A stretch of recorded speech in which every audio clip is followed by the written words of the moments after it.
मोक्षमार्गस्य नेतारं भेत्तारं कर्मभूरतां ज्ञातारं विश्वतत्त्वानां वन्दे तद्गुणलब्धये। देवादिदेव आदिम तीर्थंकर श्री ऋषभनाथ भगवान की, वर्तमान शासन नायक श्री वर्धमान महावीर भगवान की, परम पूज्य आचार्य गुरुवर श्री विद्यासागर जी महाराज जी की। तत्वार सूत्र ग्रंथराज में पंचम अध्याय के माध्यम से जीव अजीव आदि द्रव्यों का स्वरूप बताया जा रहा है।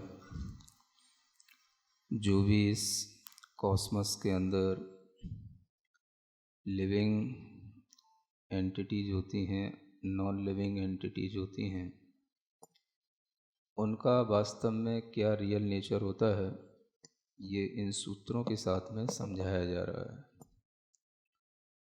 जब हम इन सूत्रों के माध्यम से नहीं दिखाई पड़ने वाली चीज़ के प्रति भी अपने ज्ञान को ले जाते हैं, तो हमारे अंदर एक अद्भुत विश्वास पैदा होने लग जाता है एक अलौकिक जगत के प्रति, कि जो चीज़ें हम अपने ज्ञान से नहीं देख सकते, वो चीज़ें हमें सर्वज्ञ के ज्ञान से दिखाई देती हैं और जानने में आने लग जाती हैं।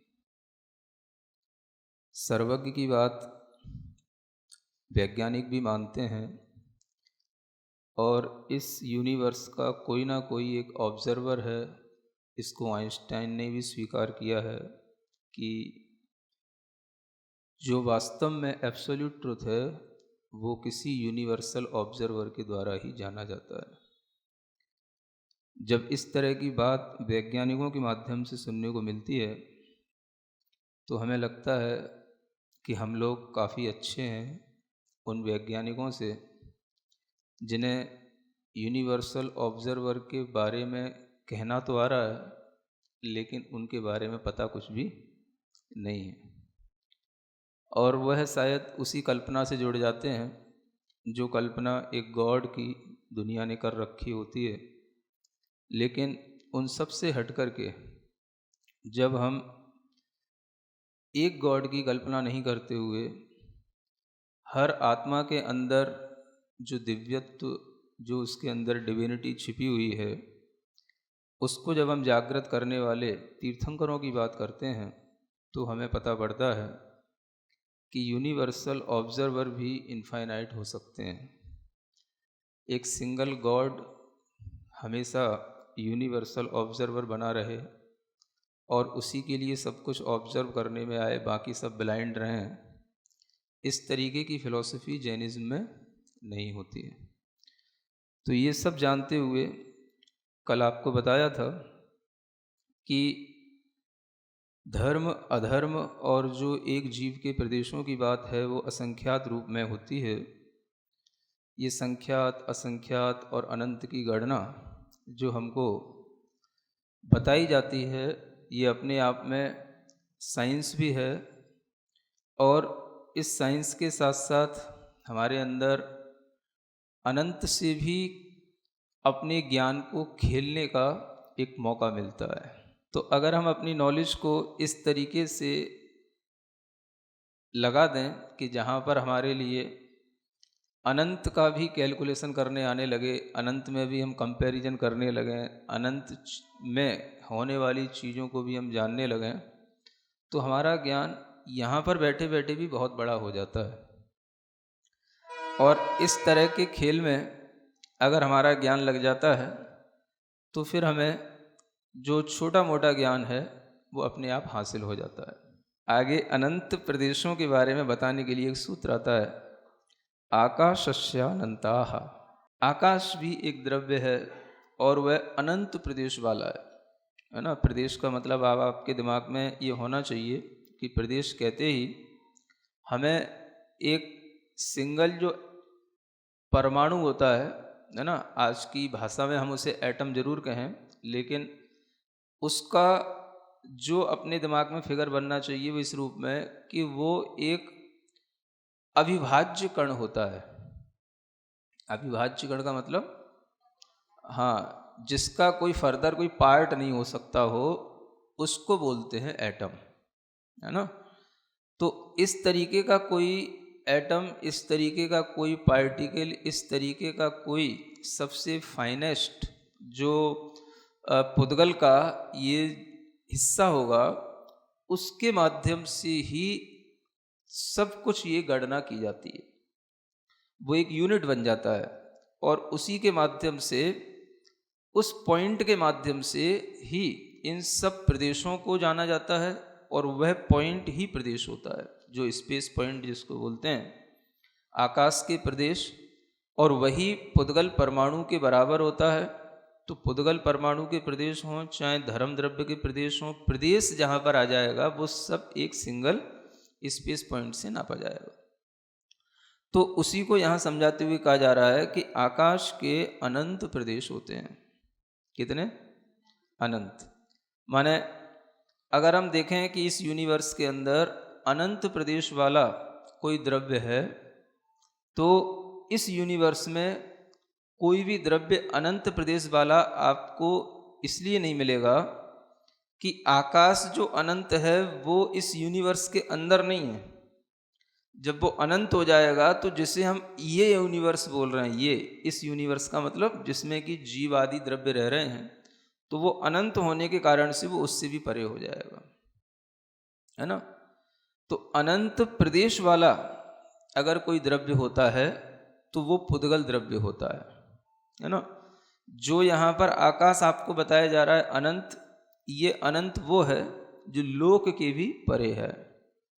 क्योंकि अगर हम केवल लोकाकाश के प्रदेश देखेंगे तो वो तो असंख्यात होंगे, क्योंकि जितने में लोक बना हुआ है, जो लोक की आकृति आपको देखने को मिलती है, 3 लोक की आकृति, उसमें असंख्यात प्रदेशों में ही उसका विस्तार हो जाता है। और वह असंख्यात प्रदेशों के माध्यम से उसमें धर्म द्रव्य के भी असंख्यात, अधर्म द्रव्य के भी असंख्यात प्रदेश और एक एक जीव द्रव्य के भी असंख्यात प्रदेश उसी आकाश में रहते हैं, जो आकाश भी असंख्यात प्रदेश वाला ही है। तो आकाश तो अनंत प्रदेशी है, लेकिन जो लोकाकाश है वो असंख्यात प्रदेशी हो जाता है। क्योंकि लोकाकाश में असंख्यात जो द्रव्य रखे हुए हैं वो सब जो है असंख्यात भी हैं द्रव्य और अनंत भी हैं, लेकिन वो सब आकाश के उन्हीं असंख्यात प्रदेशों में समाहित हो जाते हैं, उन्हीं में आ जाते हैं।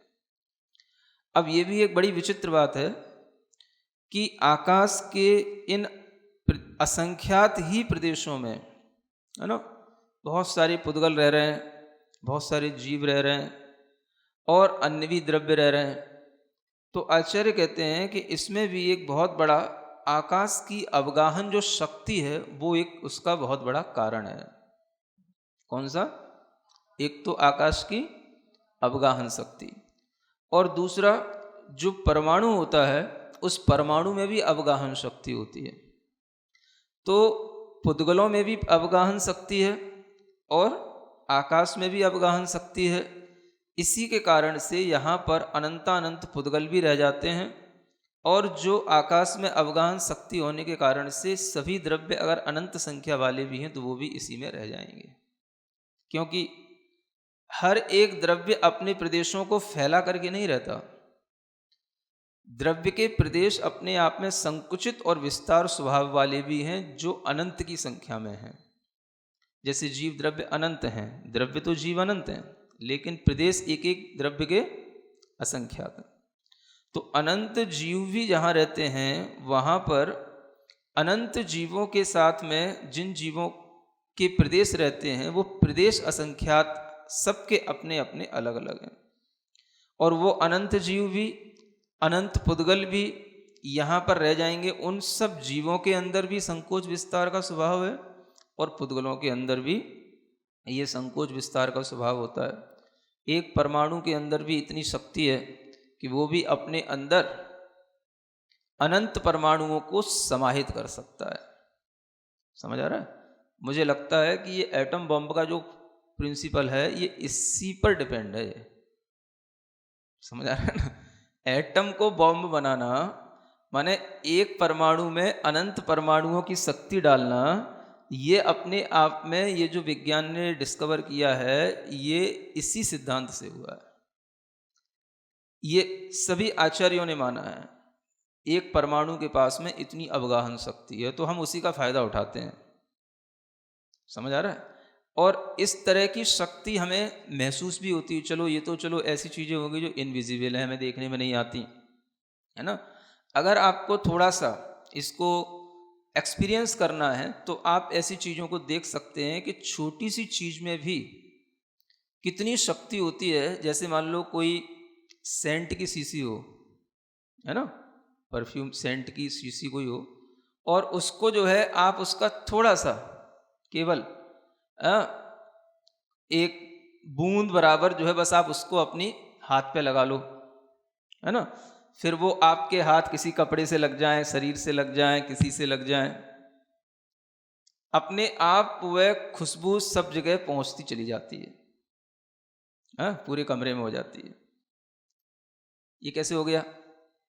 ये सीखने के लिए है कि ये भी जो है क्या है, अवगाहन हो रहा है। किस में अवगाहन हो रहा है? मतलब कि एक द्रव्य के अंदर इतनी पोटेंसी आ रही है कि उस पोटेंसी को जब हम किसी भी तरीके से अपनी अनुभूति में लाते हैं तो वह हमें इतना दिखाई देता है कि वो दुनिया में फैल, पूरा कमरे में फैल गया वो, है ना। अब उसकी पोटेंसी इस बात से भी समझ सकते हो, कितने ही दिन हो जाते हैं। मान लो आपने जिस कपड़े पे सेंट लगाई, एक बार स्प्रे किया, है ना, अब वो कपड़ा जिन कपड़ों के संपर्क में आएगा, है ना, जिस स्थान पर रखा रहेगा, जिन और दूसरे कपड़ों के साथ रखा रहेगा, वो सब सेंटेड हो जाएंगे, है ना। एक अणु के अंदर इस तरह से जब अनंत परमाणु समा जाते हैं तो एक बूंद कोई भी उस सेंट में भी इस तरीके की क्षमता वाले अनंत परमाणु उसमें समाहित हो जाते हैं। जब वो बिखरते हैं, फैलते हैं, तो उस सब जगह जो है उसी तरीके का एक वातावरण तैयार कर देते हैं। ये चीज़ें सीखने के लिए इसलिए हैं कि इसी से आपको पता पड़ेगा कि ये पुद्गल में भी इसी तरीके की क्षमता है और जीव में भी इसी तरीके की क्षमता है। इस कारण से जीव और पुद्गल इन दोनों के जो प्रदेश होते हैं वो प्रदेश अपने आप में कभी भी स्थिर से नहीं रहते। समझ आ रहा है? जीव में दो प्रकार के प्रदेश होते हैं, एक चल प्रदेश होते हैं, एक अचल प्रदेश होते हैं हर जीवात्मा में, है ना। चल प्रदेश जो हमेशा चलते रहें, चलायमान रहें, जिनमें हमेशा एक्टिविटी होती रहे, स्पंदन होता रहे, ये चल प्रदेश कहलाते हैं। और एक गिनती के केवल 8 प्रदेश कहे जाते हैं जो अचल होते हैं। कितने? 8। वो भर अचल रहते हैं। तो अचल होते हुए भी स्पंदन तो उनमें भी होता है, लेकिन वो पूरी आत्मा के अंदर जैसे उनका जो सर्कुलेशन होता है वो नहीं होता। और ये जो प्रदेश होते हैं ये प्रदेश जो है चलायमान रहते हैं, इनमें उथल पुथल होती रहती है, ये घूमते रहते हैं। तो क्या होता है? चल प्रदेश भी हैं और अचल प्रदेश भी हैं। संसारी जीव के अंदर स्थित प्रदेश जिसे हम अचल प्रदेश कह रहे हैं, वो स्थित प्रदेश तो कभी भी जो है स्थित रहते ही नहीं है।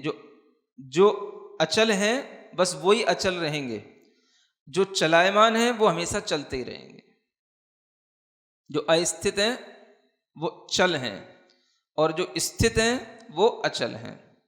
तो चल प्रदेश भी हैं और अचल प्रदेश भी हैं। उनमें चल जो प्रदेश हैं वो हमेशा एक तरीके से मोबाइल और इमोबाइल दोनों प्रकार के प्रदेश हो गए।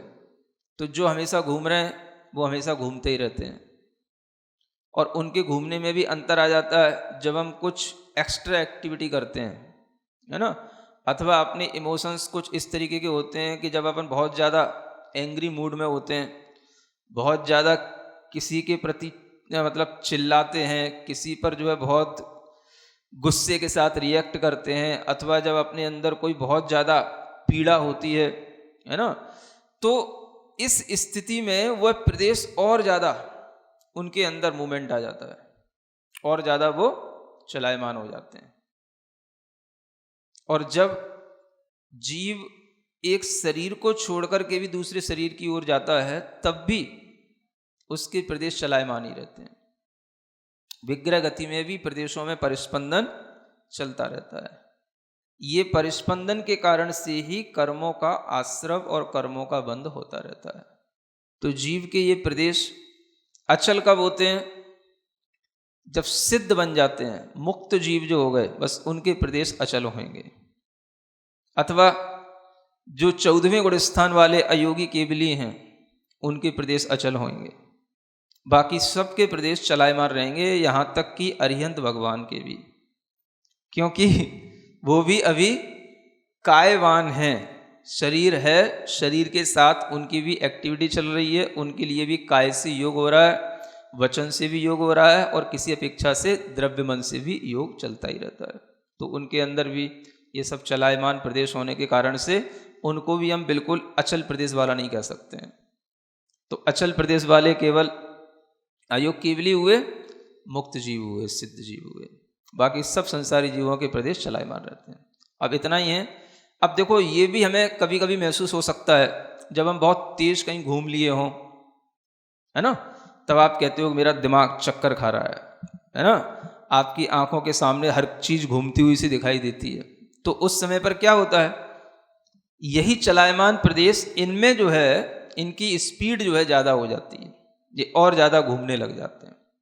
तो उसी के कारण से हमारा जो ज्ञान है वो कहीं टिकता नहीं, स्थिर नहीं रहता, यहाँ तक कि हमारा विजन भी जो है उस समय पर कहीं पर भी स्टेबल नहीं होता।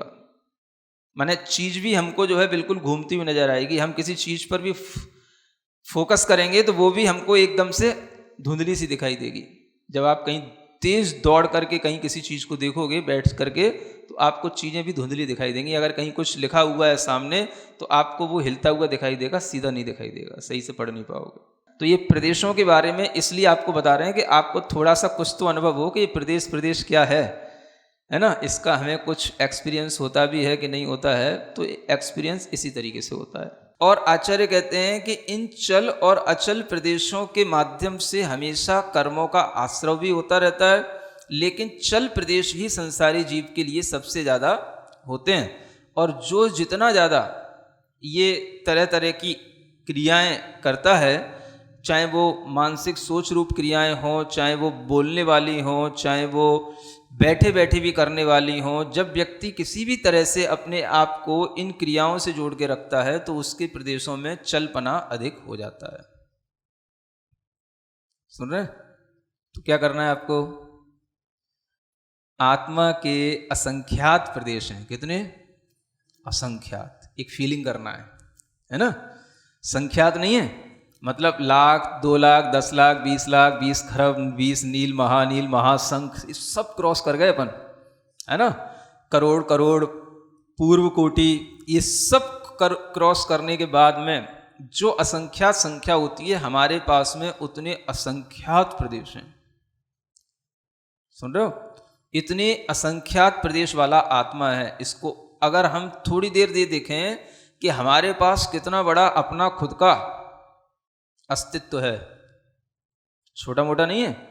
अगर हम उसको महसूस करें कि हमारे पास असंख्यात प्रदेश वाला अस्तित्व है, असंख्यात प्रदेश हमारे हैं, और उनमें अगर खलबली मची तो वो सब असंख्यात प्रदेशों में खलबली मचेगी, और उनमें अगर कोई उथल पुथल खलबली मचती है तो वो सब हमारा ही सिस्टम खराब करेंगे। उस समय भयंकर वाला ध्यान चलता है, जिसको बोलते हैं आर्त ध्यान। समझ आ रहा है?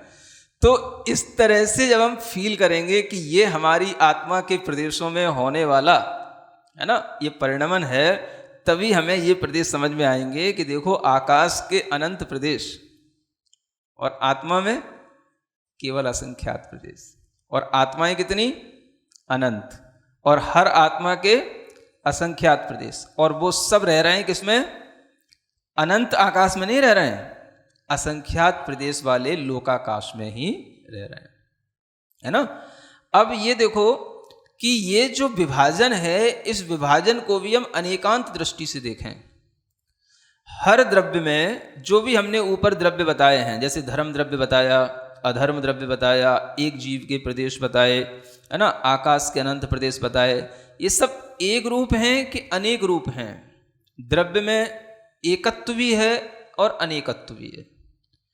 एक रूप हो गए, एक ही हो गए, उसमें अनेकता नहीं होगी तो भी द्रव्य का स्वभाव नहीं बनता है।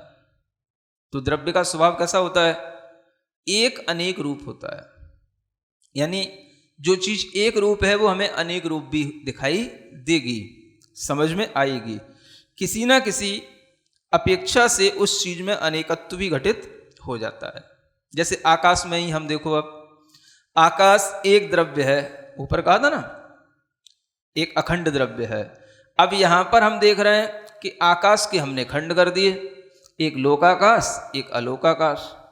तो एक में हमने अनेक बना लिया है अपेक्षा से। किस अपेक्षा से?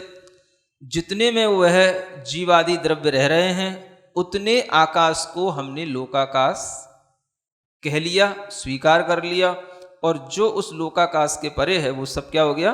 अलोकाकाश हो गया। ये एक में भी अनेकपना हो गया, है ना। अब इस आकाश में भी जो लोकाकाश है, इसमें भी यदि हम देखें तो इसमें भी हमें पूरे लोकाकाश के अंदर भी एक में अनेकपना हर पॉइंट पर दिखाई देगा। कैसे दिखाई देगा? जैसे हम आपसे पूछें, आप एक व्यक्ति हैं, ठीक है ना।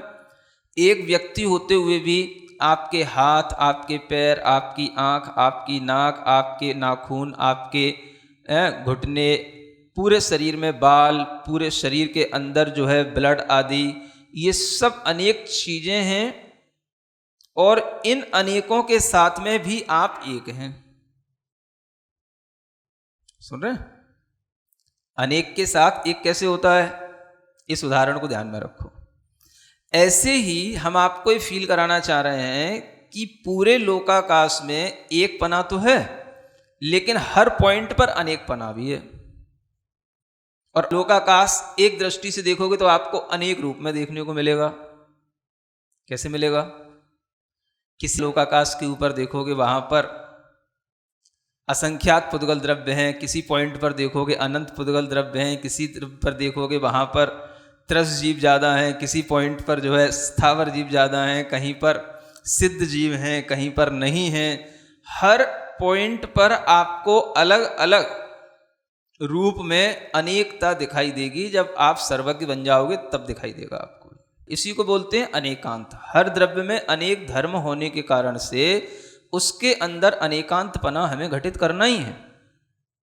धर्म द्रव्य हो, चाहे आकाश द्रव्य हो, चाहे जीव द्रव्य हो, सब में सब द्रव्य एक भी हैं और अनेक भी हैं। तो द्रव्य जो है द्रव्य की अपेक्षा से एक है, लेकिन उसकी जो परिणतियां हैं, उसकी जो पर्याय हैं, वो अनेक प्रकार की होने से वो द्रव्य अनेक प्रकार का कहलाता है। धर्म द्रव्य में कैसे देखेंगे? धर्म द्रव्य तो एक ही है, गति स्थिति, गति रूप है, गति में सहायक है। देखो उसमें भी अनेकपना कैसे दिखाई देगा? पूरे लोकाकाश के अंदर एक धर्म द्रव्य फैला हुआ है, ये एक हो गया, द्रव्य की अपेक्षा से एक हो गया। अब उसकी पर्याय देखो, हर जगह पर जो चल रहा है वो चलने वाला द्रव्य, उसके लिए वो धर्म द्रव्य सहायक बन रहा है ना। तो उस द्रव्य की अपेक्षा से उसको देखो, किसके लिए, इसके ऊपर क्या चल रहा है। कहीं कुछ चल रहा है, कहीं कुछ चल रहा है, समझ आ रहा है? कहीं चलते चलते रुक रहा है, कहीं चल रहा है, कहीं स्पीड से चल रहा है, कहीं बिल्कुल स्लो चल रहा है। कुछ ना कुछ जो अलग अलग जगहों पर अलग अलग चल रहा है। कहीं पुद्गल चल रहा है, कहीं जीव चल रहा है, कहीं जीव और पुद्गल दोनों चल रहे हैं, और अलग अलग पॉइंटों पर सब जगह अलग अलग चल रहा है, और उसका धर्म द्रव्य का काम अलग अलग जगह पर अलग अलग चल रहा है। इस तरीके के दृष्टिकोण रखते हुए आप देखें कि धर्म द्रव्य, अधर्म द्रव्य, ये सारा जो संसार है अस्तिकाय रूप, जिसे साइंस क्वांटम फील्ड के रूप में देख रहा है, पूरे संसार को, उसको यहाँ पर अस्तिकाय के रूप में देखा जा रहा है। और ये सब अस्तिकायों में पूरा का पूरा लोकाकाश इनसे भरा हुआ है। समझ आ रहा है? पूरा का पूरा एक एक पॉइंट कोई भी लोकाकाश का खाली नहीं है। इतने ये अस्तिकाय जो है फैले हुए हैं, इतने द्रव्य इस पर फैले हुए हैं, इतने प्रदेशों का विस्तार इन आकाश के प्रदेशों पर फैला हुआ है। तो इसलिए यहाँ आकाश के जो प्रदेश अनंत हैं उनमें लोकाकाश के असंख्यात प्रदेशों पर हर द्रव्य एक रूप भी है और अनेक रूप भी है, यह भी जानना। और इस तरीके से हर द्रव्य में अनेकांत घटित करने की अपने अंदर एक चिंतन की दशा को लाना। इसमें हम अनेकांत कैसे देखें, है ना। आगे बढ़ते हैं। संख्यया संख्ययाश्च पुद्गलानाम। देखो अब पुद्गलों पर आते हैं। आचार्य कहते हैं संख्या माने संख्यात, असंख्या माने असंख्यात। च से जो पिछले वाले सूत्र में बात की थी उसको भी यहाँ पर ग्रहण कर लेना, माने अनंत भी प्रदेश होते हैं किसके, पुद्गलानाम यानी पुद्गलों के। यानी पुद्गलों के पास में संख्यात, असंख्यात और अनंत तीनों प्रकार के प्रदेश होते हैं। इसका मतलब ये हुआ कि कुछ पुद्गल, अब ये सब जो पुद्गलों की बात की जा रही है ये सब स्कंधों की बात की जा रही है, ये परमाणु की बात नहीं है, क्योंकि परमाणु के बारे में तो आगे बताएंगे। यहाँ किसकी बात की जा रही है, स्कंध की बात की जा रही है, क्योंकि स्कंद में ही एक से अधिक प्रदेश होंगे। संख्यात हो गया, एक से अधिक हो गया, समझ आ रहा है। तो जिसमें संख्यात प्रदेश होंगे, दो आदि प्रदेश हों, उसका नाम है संख्यात, है ना। दो से संख्या शुरू होती है, एक से संख्या नहीं होती है, एक से गणना होती है। सुन रहे हो, जैन गणित को समझोगे तब कभी आपको समझाएंगे। संख्या जो शुरू होती है वो दो से शुरू होती है। संख्यात माने दो को आदि लेकर के, द्विआदि अणु जहां पर एक साथ होंगे, वो जो मॉलिक्यूल्स होंगे उनको हम संख्यात प्रदेश वाले कहेंगे। जिनमें मतलब कि इन्यूमरेबल हो गए एटम्स, उनको हम कहेंगे असंख्यात प्रदेश वाले। और जिनमें इनफाइनाइट एटम्स जिसके अंदर इंक्लूड होंगे, उस मॉलिक्यूल को हम कहेंगे अनंत प्रदेशी पुद्गल का स्कंध। ये पुद्गलों के तीन प्रकार के, एक कहना चाहिए कॉम्बिनेशन होते हैं, संख्यात में भी, असंख्यात में भी, अनंत में भी, है ना। संख्यात वाला तो कम ही दिखेगा, असंख्यात वाला दिखेगा, अनंत वाला दिखेगा। अब परमाणु में कितने परमाणु समाहित हो रहे हैं, कौन से स्कंद में कितने परमाणु हैं, है ना, इसकी गिनती तो आपको कभी हो ही नहीं सकती। लेकिन अगर हम एज्यूम करेंगे तो हमें यही समझ में आएगा कि सब में अनंत जो हमें स्कंद दिखाई दे रहे हैं, ये सब दिखने वाले स्कंद जो होते हैं मॉलिक्यूल से, सभी अनंत परमाणुओं के संयोग से बने हुए होते हैं। ये पुद्गलों की रचना हो गई। मतलब कि पुद्गलों में तीनों प्रकार के स्कंधों की संभावनाएं हैं, लेकिन जो जीव है उसमें केवल जो है एक ही प्रकार के धर्म द्रव्य है, उसमें भी एक प्रकार के, और अधर्म द्रव्य उसमें भी एक ही प्रकार के प्रदेशों की संख्या है। ये केवल पुद्गलों में ही तीन प्रकार की संख्या है, बाकी 6 द्रव्यों में किसी द्रव्य के पास में तीनों प्रकार की संख्या नहीं है, सबकी संख्या अपनी अपनी निश्चित है। आगे कहते हैं नाड़ोह। अब क्या बोलते हैं, नाड़ो का मतलब अणु नहीं है, ऐसा नहीं, ये भी षष्ठी का एक वचन है ना। नाड़ोह माने अणु के प्रदेश नहीं है। क्या कहा जा रहा है यहाँ, अणु के प्रदेश नहीं है। इसका मतलब क्या हो गया कि अणु के पास में बहु प्रदेश नहीं है। अगर हम इसको यूं समझेंगे कि प्रदेश नहीं है माने एक भी प्रदेश नहीं है, तो एक भी प्रदेश नहीं होगा, उसका तो अस्तित्व ही नहीं होगा। समझ आ रहा है। तो वही आपसे कह रहा था कि एक की कोई संख्या नहीं होती है। एक को इसीलिए अप्रदेशी भी कहा जाता है, मतलब अणु का कोई प्रदेश नहीं है। लेकिन अणु जो होगा, परमाणु जो होगा, जो अविभाज्य कण है, वह भी अपना एक सिंगल स्पेस पॉइंट, सिंगल एक अपना प्रदेश तो रखेगा ही, एक प्रदेश तो उसका होगा ही। तो एक प्रदेश होना ही उसके लिए कहा जा रहा है कि उसके पास में और कोई प्रदेश नहीं है। माने बहुसंख्यक जो प्रदेश होने चाहिए वो उस अणु के पास में नहीं होते हैं। तो अणु के पास क्या होता है, एक प्रदेश होता है। है ना। इसीलिए उसको अप्रदेश वाला कहा जाता है, माने प्रदेश रहित है, यानी उसके पास में प्रदेशों की संख्या नहीं है, केवल वह एक प्रदेश वाला अपना ही अस्तित्व बनाए रखने वाला वह परमाणु है या अणु है। क्योंकि जैन दर्शन में अणु और परमाणु में विभाजन नहीं है जैसा साइंस में है ना, कि परम अणु कोई अणु से भी और छोटा हो जाता हो परमाणु, ऐसा नहीं है। यहाँ परमाणु और अणु को एक ही सेंस में लिया जाता है। तो पिछले सूत्र में जो बताया वो बताया स्कंध, और इस सूत्र में जो बताया वो बताया परमाणु। यानी पुद्गल जो होता है वो दो ही प्रकार का होता है, एक परमाणु रूप और एक स्कंद रूप। स्कंद का जो फॉर्मेशन होगा वो 3 टाइप्स का होगा, जो यहाँ बता दिया, संख्यात प्रदेश वाला, असंख्यात प्रदेश वाला और अनंत प्रदेश वाला। और जो सिंगल एक एटम होगा उसका कोई अपना एक प्रदेश के अलावा और कोई प्रदेश नहीं होता, इसलिए उसको अप्रदेशी कहा जाता है ना। इस तरह से ये पुद्गल के स्वरूप को यहाँ पर आपको प्रदेश के माध्यम से बताया जा रहा है। अब प्रदेश के माध्यम से समझ करके ही आपको ये जानना है कि पुद्गल में इतना सारा का सारा ये सब जो रचना होती रहती है और ये सब पुद्गल जुड़ता रहता है, इकट्ठा होता रहता है, इन सब पुद्गलों के अंदर जो क्रिया होती रहती है, इसी कारण से ये पुद्गल जो है क्रियावान कहलाते हैं, है ना। कल आपको बताया था कि जीव भी क्रियावान है और पुद्गल भी क्रियावान है। बाकी के जो द्रव्य हैं उनमें क्रिया इसीलिए नहीं होती क्योंकि वो द्रव्य शुद्ध हैं।